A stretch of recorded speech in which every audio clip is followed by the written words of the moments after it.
नमस्कार साथियों, एक बार फिर अपने YouTube चैनल के साप्ताहिक चर्चा में आप सभी का स्वागत करता हूं।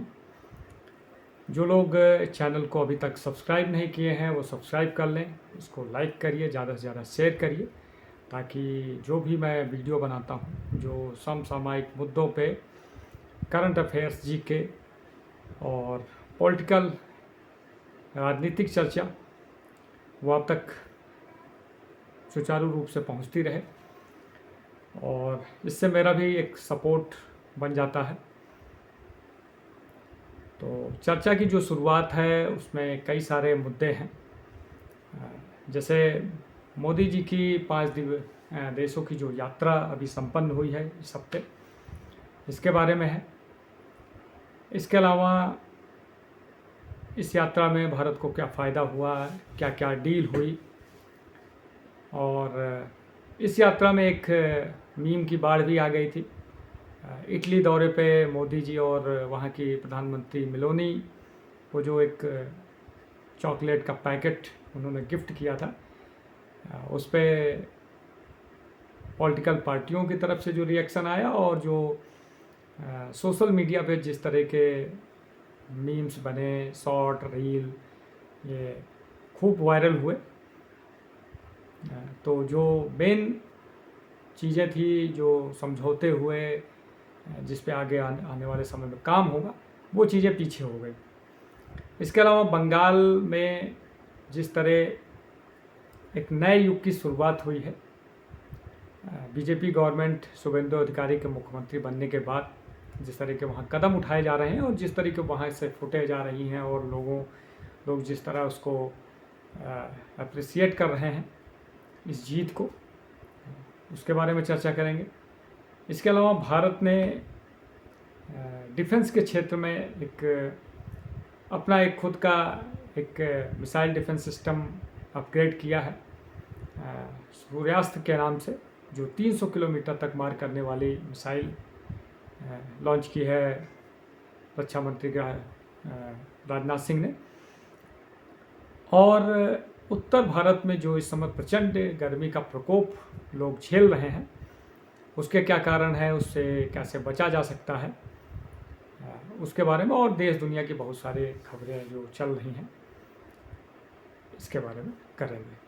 तो पहला जो मुद्दा है वो मोदी जी के जो विदेश यात्रा भी संपन्न हुई है 5 देशों की, जिसमें यूएई, नीदरलैंड, नॉर्वे, स्वीडन और लास्ट में इटली। 2 देशों ने अपने सर्वोच्च नागरिक सम्मान से मोदी जी को सम्मानित किया है और अभी तक 32 या 33 सर्वोच्च नागरिक सम्मान अभी तक मोदी जी को अलग अलग देशों में मिल चुका है। और मुझे लगता है कि दुनिया में किसी राजनेता को इतना ज़्यादा अलग अलग देशों के सर्वोच्च सैनिक सम्मान से सम्मानित होने वाले मोदी जी पहले शख्स होंगे।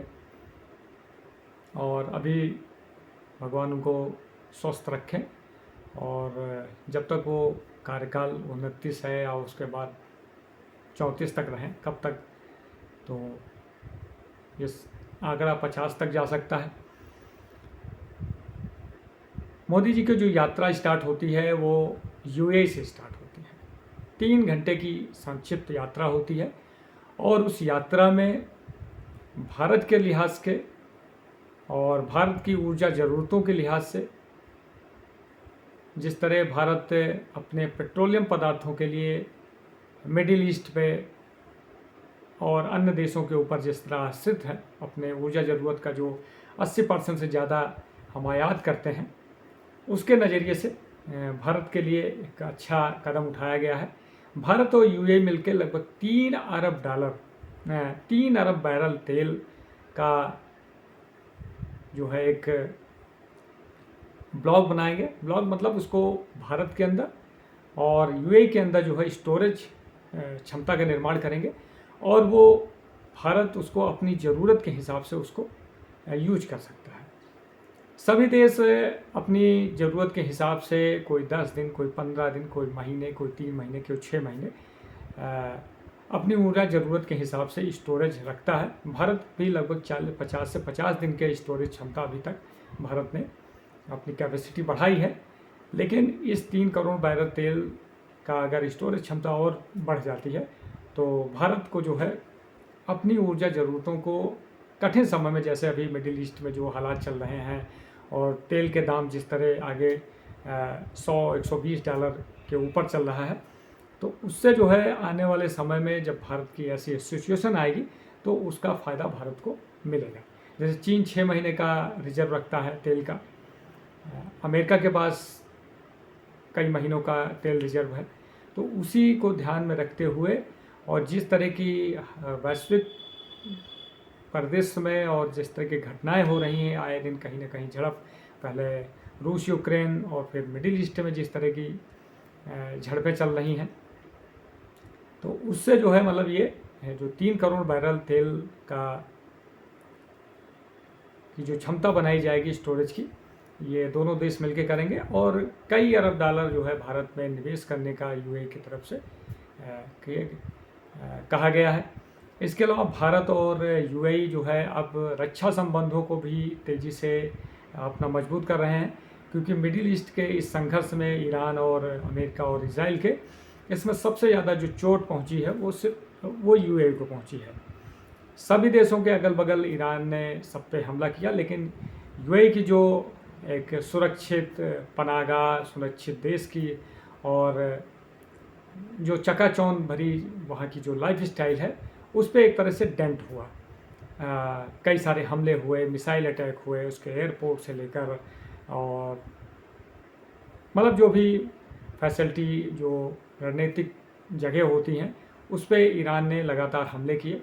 और बीच में इजराइल ने भी यूएई के अंदर अपना missile air defence system Iron Dome तैनात किया, या अमेरिका ने कई सारे डिफेंस सिस्टम तैनात किए थे।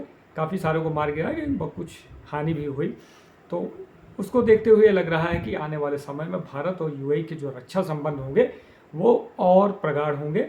और जिस तरह के हमारा व्यापार यूएई के साथ चल रहा है, लगभग 100 अरब डॉलर पार कर गया है भारत और यूएई के बीच में जो व्यापार है, वो आने वाले 4-5 सालों में ये 200 अरब डॉलर भी पार करने का क्षमता रखता है। तो ये जो संक्षिप्त यात्रा रही है, सबसे ज़्यादा फ़ायदा जो है भारत यूएई से मिलने वाला है। दूसरी जो विजिट रही है वो नीदरलैंड की रही है। नीदरलैंड विश्व में चिप निर्माण में और माइक्रो चिप निर्माण में, आज चिप हर चीज़ में यूज हो रहा है, मोबाइल, गाड़ियाँ, मतलब जो भी सामान इलेक्ट्रिक सामान बन रहा है उसमें चिप का, क्योंकि आर्टिफिशियल इंटेलिजेंस और एआई का जितना ज़्यादा बहुतायत में प्रयोग होगा उतनी ज़्यादा चिप का ज़रूरत पड़ेगी। तो और भारत लगभग 12 कंपनियां ऐसी हैं जो भारत के अंदर चिप निर्माण के क्षेत्र में काम कर रही हैं। मतलब कहीं कहीं प्रोडक्शन चालू हो गया है, कहीं प्रोडक्शन लाइन बन रही है। उसी को ध्यान में रखते हुए नीदरलैंड, क्योंकि चिप निर्माण में उसकी जो टेक्नोलॉजी है या उसका जो डिज़ाइन है उसमें नीदरलैंड बहुत आगे है। तो नीदरलैंड की एक कंपनी है और टाटा, हमारे यहाँ की जो टाटा कंपनी है, ये दोनों मिलकर गुजरात के अंदर जो है 11 अरब डॉलर का यह समझौता हुआ है, जो आने वाले समय में चिप निर्माण में भारत को अग्रणी देश के रूप में आगे बढ़ेगा।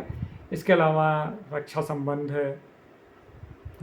कृषि और भी कई सारी चीज़ें हैं, जो ऊर्जा आयात निर्यात, इसमें जो है भारत और नीदरलैंड के बीच में समझौते हैं। उसके बाद नॉर्वे और स्वीडन की यात्रा हुई।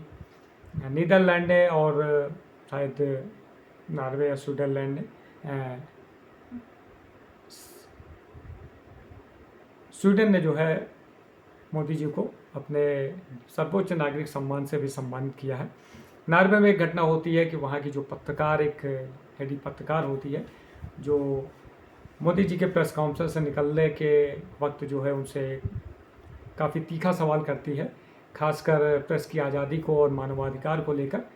और उस समय मोदी जी उसको जवाब नहीं देते, लेकिन उसके बाद भारत का विदेश मंत्रालय और विदेश मंत्रालय के जो अधिकारी होते हैं वो उनको उस पत्रकार को एक पीसी में बुलाकर उसका जो सवाल होता है उस पर एक लंबा चौड़ा जो है उसको जवाब देते हैं कि किस तरह भारत कितनी बड़ी पुरानी सभ्यता है, भारत के अंदर जो कल्चरली डिफरेंस है उसके बाद भी लोग किस तरह मिलजुल कर रहते हैं, या देश की आज़ादी के बाद जो अल्पसंख्यकों की जो तादाद थी और अभी 2026 में जो अल्पसंख्यकों की तादाद है बढ़ी है, वो कैसे है। भारत के अंदर, दिल्ली के अंदर 200 से ज़्यादा न्यूज़ चैनल जो है चल रहे हैं। इसके बाद हज़ारों की संख्या में सोशल मीडिया पे जो अलग अलग लोग कंटेंट बनाते हैं, सरकार से सवाल जवाब करते हैं। इसके अलावा हज़ारों की संख्या में समाचार पत्र छपते हैं। मतलब ये सब सारी चीज़ें उनको मतलब एक तरह से आईना दिखाने का काम हुआ। और ये सब जो है मतलब विदेशों में, खासकर यूरोपीय देश और जो विकसित देश हैं, वो भारत जैसे देशों को जो धीरे धीरे अपनी विश्व में अपनी पोजीशन, अपना रुतबा बना रहा है, तो उसको किसी तरह डिरेल किया जाए या उसको किसी तरह नीचा दिखाया जाए, क्योंकि ये लोग हमारे देश पे काफ़ी समय तक शासन किए हैं। ब्रिटेन, पुर्तगाल, ये सब, तो इनको मतलब उसी नज़रिए से ये देखते हैं।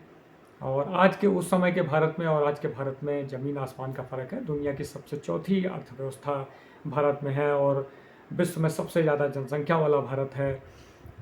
फॉरेन रिजर्व अच्छा खासा है और भारत लगातार कोविड के समय मतलब विश्व के लगभग सभी देशों के साथ भारत के व्यापारिक संबंध हैं। तो भारत ने मतलब उसको काफ़ी अच्छे से हैंडल किया। इसके अलावा जो लास्ट विजिट होती है वो इटली की होती है। इटली की जॉर्जिया मेलोनी वहाँ के प्रधानमंत्री हैं, और जब से वो प्रधानमंत्री बनी है और मोदी जी जब से प्रधानमंत्री हैं, उनके बीच में लगभग अलग अलग फोरम पे 7 बार मुलाकात लगभग हो चुकी है। जॉर्जिया मेलोनी G20 शिखर सम्मेलन में भारत में भी आई थी, और तब से जो है मोदी जी और मेलोनी को लेकर काफ़ी सारे मीम शॉर्ट वीडियो, खूब सारे कहानियाँ बनती हैं। अलग अलग तरीके से लोग उसको एंजॉय करते हैं या अपने हिसाब से मनगढ़ंत कहानियाँ बनाते हैं। लेकिन जब दो राजनयिक कहीं मिलते हैं तो उनके बीच में औपचारिक और अनौपचारिक जो बातचीत होती है, जो बॉन्डिंग होती है, और मोदी जी इस काम में माहिर खिलाड़ी हैं।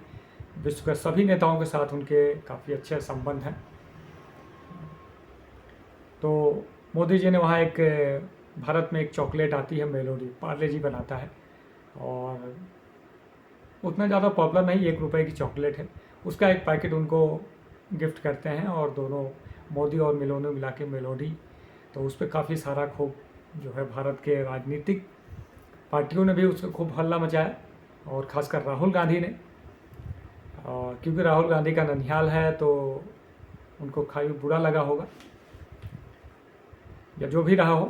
तो लेकिन जो इटली के साथ भारत के रणनीतिक संबंध पे जो बातचीत आगे बढ़ी है, और आने वाले समय में भारत के और इटली के साथ जो रक्षा संबंध होंगे वो काफ़ी प्रगाढ़ होने वाले हैं।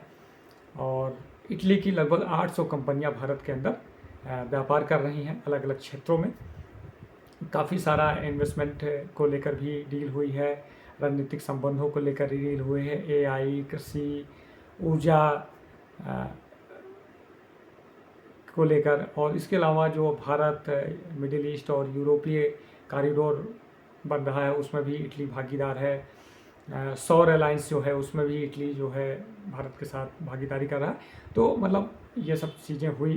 तो मोदी जी की जो विदेश यात्रा रही है उसमें कई सारे अरब डॉलर का एग्रीमेंट हुआ है। चिप निर्माण, AI और ऊर्जा ज़रूरत या डिफेंस के क्षेत्र में कई सारे एग्रीमेंट हुए हैं। तो ये तो रहा जो है मोदी जी की 5 विदेश यात्राओं का लेखा जोखा। दूसरा, बंगाल के अंदर शुभेंदु अधिकारी के नेतृत्व में बीजेपी ने सरकार का गठन किया है, और गठन करने के बाद जिस तरह के वहाँ वीडियो सोशल मीडिया पे आते हैं, न्यूज़ चैनलों पे दिखाई देते हैं, और जिस तरह लोग बाहर निकल के एक तरह से कह लें तो पिछले 70 सालों 75 सालों में जो वहाँ की स्थिति रही है उससे लोग एक तरह से आज़ादी महसूस कर रहे हैं। आज़ादी के बाद 15-20 सालों तक कांग्रेस सरकार रही, कांग्रेस के बाद फिर वामपंथी 35 साल तक रहे, और 15 साल ममता बनर्जी रही। वामपंथियों ने भी लोगों को डरा धमका के और पूरी तरह से वहाँ के इंडस्ट्री को ध्वस्त करके लोगों को फ्री बीज की सुविधा देकर, और मतलब उनका संगठन ऐसा था कि लोग खुलकर अपनी राजनीतिक जो गतिविधियाँ वो नहीं कर पा रहे थे। वही काम ममता बनर्जी ने, जो लोग वामपंथियों के साथ थे वही तृणमूल कांग्रेस के साथ हो गए। और पिछले 15 सालों में तृणमूल कांग्रेस ने जिस तरह का वहाँ सिस्टम बनाया, पूरे पश्चिम बंगाल में कई हज़ार टोल बूथ लोगों ने बना रहे थे, अनऑथराइज थे, मतलब सरकार को पैसा नहीं जा रहा था, टीएमसी के नेताओं को पैसा जा रहा था, और वो ऊपर से नीचे से लेकर ऊपर तक जा रहा था। जो अराजक स्थिति थी, जो सांप्रदायिक राजनीति थी, जो घुसपैठ का समस्या थी, रोंगिया समस्या, इसके अलावा केंद्र सरकार की बहुत सारी योजनाएं जो वहाँ नहीं लागू हो सकी थी। और देश में देखा जाता है जहाँ भी बीजेपी के अलावा जो सरकारें होती हैं, वहाँ जो एक विशेष समुदाय को जो विशेष प्रोत्साहन देने की कोशिश होती है उस वोट बैंक को अपने साथ रखने के लिए, वो बंगाल में भी हो रहा था। और शुभेंदु अधिकारी की सरकार बनने के बाद जिस तरह वहाँ पे कई सारी चीज़ों पे लगा, गौ हत्या पे रोक लगी है, सार्वजनिक रूप से सार्वजनिक स्थानों पे, रोड पे जो नमाज अदा होती थी उस पर रोक लगाई गई है कि आप अपने मस्जिद में या अपने घर में नमाज अदा करिए, सार्वजनिक स्थलों का अतिक्रमण न करिए। इसके अलावा जो भी चाहे मस्जिद हो, मंदिर हो, या जो भी धार्मिक स्थल हैं जहाँ जो लाउड स्पीकर लगा के जो से अजान देना, भक्ति गाने चलाना, उस पर रोक लगाई है। इसके अलावा मदरसों के अंदर या जो भी सारी स्कूल हैं, उन सभी स्कूलों में जो भी मान्यता प्राप्त हो, ज्ञान मान्यता प्राप्त हो, उसमें राष्ट्रगीत और राष्ट्रगान दोनों को अनिवार्य किया गया है कि वंदे मातरम भी गाया जाएगा, क्योंकि सरकार ने नोटिफिकेशन जारी करके राष्ट्रगीत को भी राष्ट्रगान के समकक्ष उसको बराबर का दर्जा दिया है। तो ये चीज़ की है। इसके अलावा बंगाल के अंदर जो बांग्लादेश बॉर्डर है, वहाँ पे जो अवैध घुसपैठ की समस्या थी उसको ध्यान में रखते हुए बंगाल सरकार ने बीएसएफ को 600 एकड़ ज़मीन जो है ट्रांसफ़र करने का काम कर रही है, और ताकि पूरे बॉर्डर पे फेंसिंग लगाई जा सके और जो अवैध आवागमन है उसको रोका जा सके। मतलब लोग तो आते जाते हैं, लेकिन लोगों के साथ मादक पदार्थों की तस्करी, अस्त्रों की मतलब बंदूकों की तस्करी, सोना चांदी, हर चीज़, मतलब हर तरह का जो है अनलीगल काम जो है वहाँ से होता है। इसके अलावा जो सिलीगुड़ी कॉरिडोर है, जो भारत के संवेदनशील इलाकों में है, क्योंकि 3 तरफ से अलग अलग देशों की जो सीमाएं लगती हैं, उसको ध्यान में रखते हुए उस कॉरिडोर को भारत सरकार के सुपुर्द किया है बंगाल सरकार ने। मतलब वहाँ की जो व्यवस्था है वो केंद्र सरकार उसको थोड़ा सा मैनेज करेगी।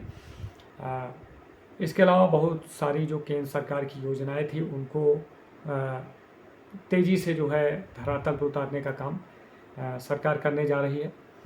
तो मतलब पिछले 700-800 सालों में बंगाल में जिस तरह का शासन रहा है, पहले मुगलों का शासन, नवाबों का शासन, अंग्रेज़ों का शासन, अंग्रेज़ों के बाद जो अंग्रेज के दत्तक पुत्र थे और इनका शासन रहा, और जो बंगाल एक समय भारत का जो स्थिति आज बम्बई की है, जो आर्थिक राजधानी है, वो किसी समय जो है बंगाल की स्थिति हुआ करती थी।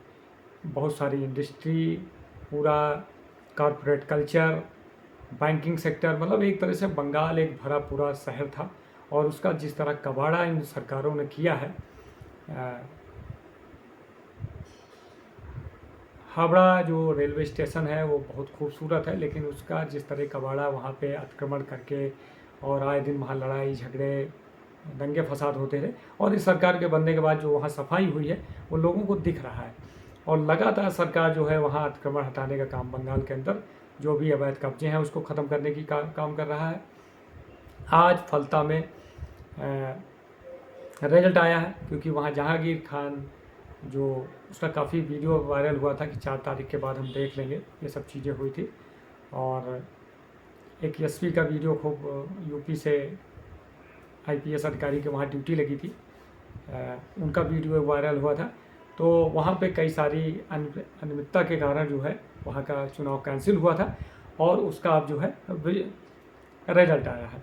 तो फलता में बीजेपी ने ऐतिहासिक जीत दर्ज की है और 1 लाख से ज़्यादा वोटों से जीत दर्ज की है। और वहाँ के जो विधायक थे तृणमूल कांग्रेस के, पिछली बार एक तरह से उन्होंने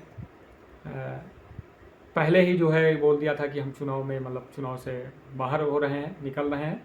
लेकिन क्योंकि नॉमिनेशन होने के बाद, नाम वापसी के बाद जो है ये सब चीज़ें हुई, तो बीजेपी ने वहाँ काफ़ी बड़ी जीत दर्ज की है। और इस तरह बीजेपी ने वहाँ 1.5 लाख से ज़्यादा मत लिए हैं। और जो सीपीएम उम्मीदवार था, मतलब तृणमूल कांग्रेस तीसरे नंबर पर पहुँच गई है और सीपीएम वहाँ दूसरे नंबर पर थी, वो 40,000 वोट पाई है। इसके अलावा जहांगीर खान चौथे नंबर पर पहुँच गए हैं। तो मतलब अभी 1 महीने नहीं बीता है बंगाल में सरकार बदले हुए और टीएमसी की इतनी दुर्गति हुई है। तो मतलब इसको देख के समझ जा सकता है कि लोग कितना ज़्यादा वहाँ प्रताड़ित थे और वो किस तरह स्वतंत्र रूप से सांस ले रहे हैं, स्वतंत्र रूप से अपने आप को स्वतंत्र समझ रहे हैं। और देश में आज़ादी भले जो है 1947 में हो, लेकिन बंगाल में जो आज़ादी आई है वो बीजेपी सरकार होने के बाद जो लोग वहाँ पे चैन से सांस ले रहे हैं। और अब धीरे धीरे सरकारें वहाँ जो है अपना काम करके आगे बढ़ेंगी।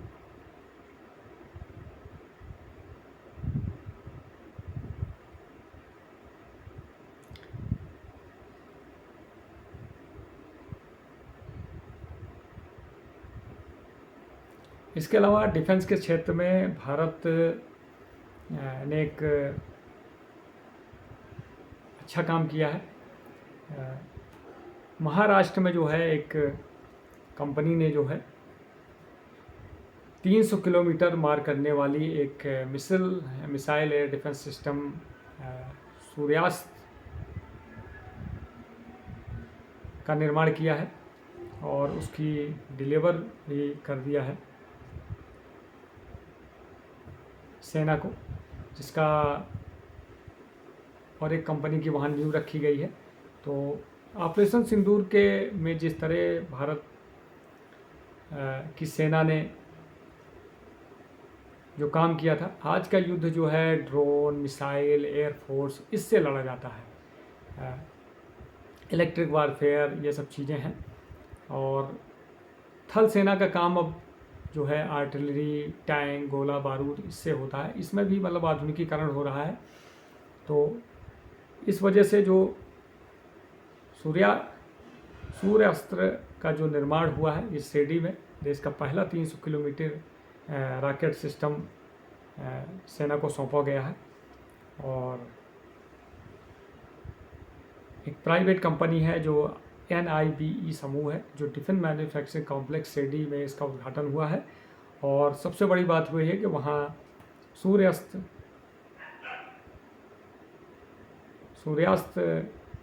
एक मिसाइल डिफेंस सिस्टम बनाई है उस कंपनी ने, जो भारतीय सेना उसको यूज करेगी। भारत ने एयर डिफेंस के क्षेत्र में रूस से S-400 खरीदा है, जो 400 किलोमीटर तक मार करने डिटेक्ट करता है और मिसाइलों और ड्रोन, ये सब चीज़ें, एयर फाइटर जेट्स को मार गिराता है। तो इसी तरह भारत ने जो है अपना एक सिस्टम बनाया है सूर्यास्त, और जो आने वाले समय में इसमें और अपग्रेडेशन होगा और इसकी क्षमता बढ़ाई जाएगी। तो भारत के पास पहले से भी Akash air missile defence system, Pinaka, ये सब चीज़ें हैं। लेकिन ये पहला है जो इतनी दूर तक मार करने वाला। इससे मतलब चाहे चाइना बॉर्डर हो या पाकिस्तान बॉर्डर हो, दोनों पे भारत को जो है मजबूती मिलेगी। और जो भी झड़पें होती हैं या भविष्य में कभी युद्ध होगा, तो इसका फ़ायदा जो है भारत को काफ़ी मिलेगा। तो ये चीज़ एक काफ़ी अच्छी हुई है।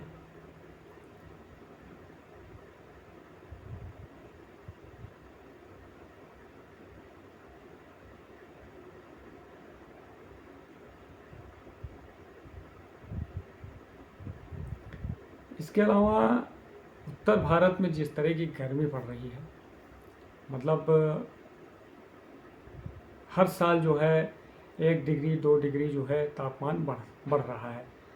और मतलब इसमें कई सारे कारण हैं। गर्मी तो है ही है, हर साल गर्मी होती है, ये मौसम का पैटर्न है। लेकिन इतनी भयंकर गर्मी पड़ना जो है, इसमें मानव जनित कारक भी हैं। काफ़ी सारे पर्यावरणविद इस क्षेत्र में काम करते हैं, लेकिन कई सारे युद्ध चल रहे हैं, हज़ारों हज़ार टन के जो है गोला बारूद यूज हो रहा है, मिसाइलें फट रही हैं, उसकी हीट। इसके अलावा देश के अंदर बड़े बड़े शहरों में, घरों में लोग एयर कंडीशनर का यूज करते हैं, एयर कंडीशन का यूज करते हैं। आप एसी के किसी आउटर उस पर खड़े हो जाइए, जो उसका आउटर लगा होता है, और वहाँ देखिए खड़े होकर किस तरह गर्मी वो फेंकता है। कमरा तो ठंडा रहता है, लेकिन बाहर कितनी गर्मी होती है। उसकी वजह से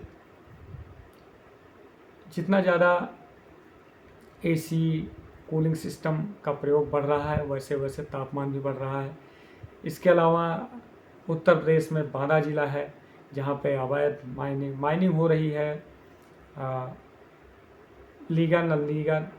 और दुनिया का सबसे ज़्यादा गर्म शहर जो है बांदा था, 47 डिग्री वहाँ टेम्परेचर पार कर गया है, सोचो। लेकिन ना किसी पर्यावरणविद में, ना किसी सरकार में, ना जो इन सब क्षेत्रों में काम करते हैं, ये सब चीज़ें उनको नहीं दिखती। सिर्फ योजनाएं बन जाती हैं और फोटो सेशन हो जाता है, उद्घाटन हो जाता है, ये सब चीज़ें हो जाती, लेकिन जो ग्राउंड रियलिटी होती है, हर साल करोड़ों की संख्या में देश के अंदर फूल लगे, करोड़ों ही अरबों की संख्या में हर राज्य जो है वृक्षारोपण अभियान चलाती है, सामाजिक संगठन वृक्षारोपण अभियान चलाते हैं। लेकिन एक बार वृक्ष लग गया, फोटो खींच गई, उसके बाद वो वृक्ष चला, उसमें पानी डल रहा है कि नहीं डल रहा है, वो चला कि नहीं चला, मगर उसका कोई देख रहे नहीं है। इतने बड़े बड़े रोड एक्सप्रेस वे बन रहे हैं, उसके बगल बगल पेड़, कहने के लिए वो ग्रीन फील्ड एक्सप्रेस वे है, लेकिन अगर आप किलोमीटर 2-2 किलोमीटर चले जाइए, कोई आपको एक पेड़ नहीं मिलेगा। अभी गंगा एक्सप्रेस वे बना है, ग्रीन फील्ड एक्सप्रेस वे है, लेकिन आपको हरियाली नाम की वहाँ चीज़ नहीं मिलेगी। और अभी बारिश चालू होगी, वहाँ पेड़ लगेगा, और अगले साल भी लाखों की संख्या में पेड़ लगेंगे, उसमें 1000 भी पेड़ बच जाए तो बड़ी बात है। और ये सबकी भागीदारी है,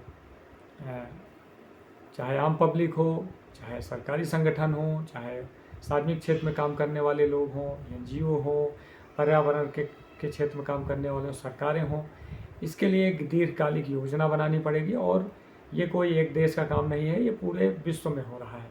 यूरोप में गर्मी बढ़ रही है, हमारे यहाँ तो गर्मी वैसे भी बढ़ती है, और कुछ तो ग्लोबल वार्मिंग का फ़र्क है, कुछ मौसम का ऐसा पैटर्न बन रहा है, और थार मरुस्थल की वजह से जो गर्म हवाएं आती हैं वो उत्तर भारत को वैसे ही गर्म करती हैं, और कुछ लोगों की अपने बनाई हुई सिस्टम की वजह से इतनी गर्मी आगे बढ़ रही है। मतलब कोई पेड़ नहीं लगाना चाहता, छाँव सबको चाहिए, एयर कंडीशन सबको चाहिए, ठंडा मौसम ठंडा होना चाहिए, लेकिन अगर हर आदमी अगर एक एक पेड़ हर साल लगाए तो अपने जीवन में 10, 20, 50 पेड़ आदमी लगा सकता है। और अगर वो तैयार कर लाए तो ये मतलब 5 साल 10 साल में इसका फ़र्क दिखेगा, तुरंत तो नहीं मिलेगा। दीर्घकालिक योजनाएं अगर बना के इस पर काम किया जाए तो जो मौसम पैटर्न बदल रहा है, जो मौसम में लगातार परिवर्तन हो रहा है, उस पर रोक लगेगी। असामान्य बारिश हो जाए, चाहे असमान गर्मी पड़ रही है या असमान जो है ठंडी पड़ रही है, इन सभी चीज़ों पर रोक लग सकती है। और पृथ्वी का जो लगातार पृथ्वी गर्म होती जा रही है, और इससे मतलब बीमारियां तो है ही हैं, लोग परेशान हैं, लेकिन आने वाले समय में चाहे खाद्यान्न संकट उत्पन्न हो जाएगा, नई नई तरह की बीमारियां बननी शुरू हो जाएंगी। आप 11 बजे के बाद अगर 4 बजे के बीच में अगर आप कहीं निकल जाइए बाहर, और 1 घंटा अगर आपको कहीं खड़ा कर दिया जाए, तो अगर आप बच गए तो भगवान की बड़ी बड़ी आपके ऊपर कृपा है। और इसमें मर कौन रहा है? जो जिसके पास संसाधन है, जिसके पास एयर कंडीशन लगाने की व्यवस्था है, जिसके पास घर को ठंडा रखने की व्यवस्था है, वो तो आराम कर रहा है, चिल कर रहा है।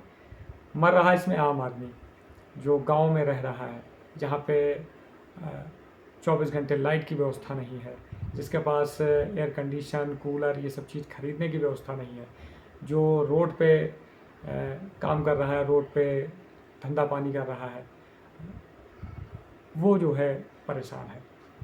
तो मेरा तो सभी से है, एक तरह से अपील है कि आप लोग जो है ज़्यादा से ज़्यादा एक नियम बना लीजिए, मतलब जो भी कुछ शुभ कार्य होता है उसमें आप पेड़ लगाना शुरू करिए, और हर साल पेड़ लगाइए, और इसको आदत में तब्दील करिए। चाहे वो घरों में लगाना हो, दरवाजे लगाना हो, खेत में लगाना हो, जो जगह खाली पड़ी है जिसमें किसी का दावा नहीं, वहाँ लगाइए। और सरकारों से, जो भी इस क्षेत्र में काम कर रहे हैं, उन सभी से है कि अगर आप पेड़ वृक्षारोपण अभियान चला रहे हैं, अवैध माइनिंग हो रही है, उस पर रोकिए और उस पर सख्ती से पालन करिए। अगर प्रधान जी को बोला गया है कि आप 1000 पेड़ लगाएंगे, तो दूसरे साल प्रधान जी से पूछिए कि उस 1000 पेड़ में कितने बचे हुए हैं। तो इस पर ध्यान देने की ज़रूरत है, और नहीं तो ऐसे जीवन है, लोगों का जीवन तो चलता ही रहेगा।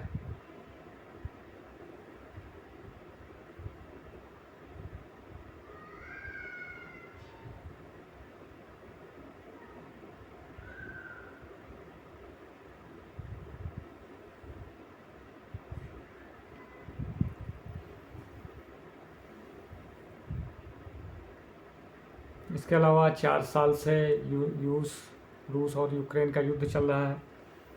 आज रूस ने काफ़ी भारी मात्रा में यूक्रेन के ऊपर मिसाइल अटैक किया है। इसके अलावा अमेरिका और ईरान के बीच में संघर्ष चल रहा है, उसका कोई अंत नहीं है। कितना भी ट्रंप जो है समझौते की बात कर लें, क्योंकि ना तो ईरान अपनी बात से पीछे हटेगा, ना तो वो यूरेनियम संवर्धन जो कर रहा है उसको ख़त्म करेगा, ना अपने मिसाइल सिस्टम को कम करेगा, और वहाँ का जो सिस्टम बना हुआ है उसको तोड़ना जो है इतना आसान भी नहीं है। और मैंने पहले भी कहा है कई सारे वीडियो में कि जब तक इज़राइल नहीं चाहेगा तब तक ना तो मिडिल ईस्ट में शांति आ सकती है, और इज़राइल को जब जब अपने ऊपर ख़तरा महसूस होगा, वो कोई भी देश हो, उसके ऊपर हमला करेगा और उसको लगातार दबाने की कोशिश करेगा। और जब तक वो नहीं चाहेगा, वो शांति, ईरान और अमेरिका, इज़राइल के बीच में शांति आने वाली नहीं है। तो ये सब चीज़ें हैं।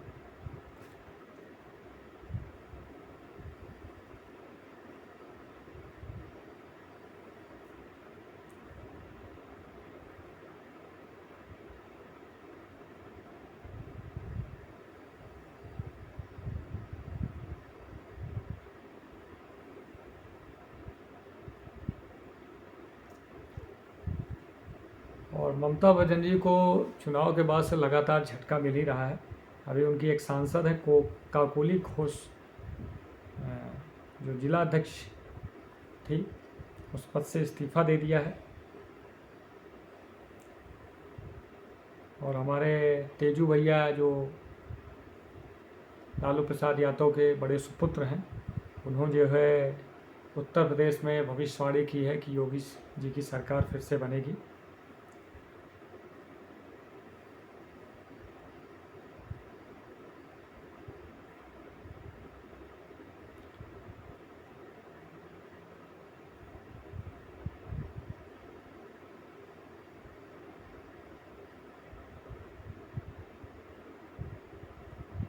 तो ये सब चीज़ें हैं जो चल रही हैं देश दुनिया में। तो आज के इस साप्ताहिक चर्चा में आपसे इन सारे मुद्दों पे बात हुई, और मेरा आपसे फिर से निवेदन है कि इस साल बरसात के मौसम में आप लोग सभी देशवासी जो भी सुन रहे हों, कम से कम एक एक पेड़ जो है लगाइए और इसको एक रूटीन बनाइए कि हर साल हमको 1 पेड़, 2 पेड़, 5 पेड़, 10 पेड़ लगाना है और उसको तैयार करना है। मतलब लगाने के बाद ईर्ष्या नहीं है, बल्कि उसको तैयार करना है। और अगर सभी ऐसा करना स्टार्ट कर दिए तो आने वाले भविष्य में 2, 4, 5, 10 सालों में आपका उसको परिवर्तन दिखेगा। अगर आपके घर के आसपास अभी एक भी पेड़ नहीं है और 5-10 साल में अगर 5 पेड़, 8 पेड़, 10 पेड़ आप तैयार कर लिए तो आपको ऑटोमेटिक जो है वो परिवर्तन दिखेगा। जो हीटनेस होगी वो कम हो जाएगी। जो एयर कंडीशनर लगाए हुए हैं उसमें जो लगातार बार बार खराबी आती है उसमें कमी आ जाएगी। और एक प्राकृतिक रूप से जो कूलिंग होती है और उसमें जो है परिवर्तन आ जाएगा। तो ये सभी से अनुरोध है। तो आज के लिए इतना ही। ये मेरा यूट्यूब चैनल है वेदांता GS अकेडमी। आप लोग इसको ज़्यादा से ज़्यादा लाइक करिए, सब्सक्राइब करिए, शेयर करिए। धन्यवाद। जय हिंद।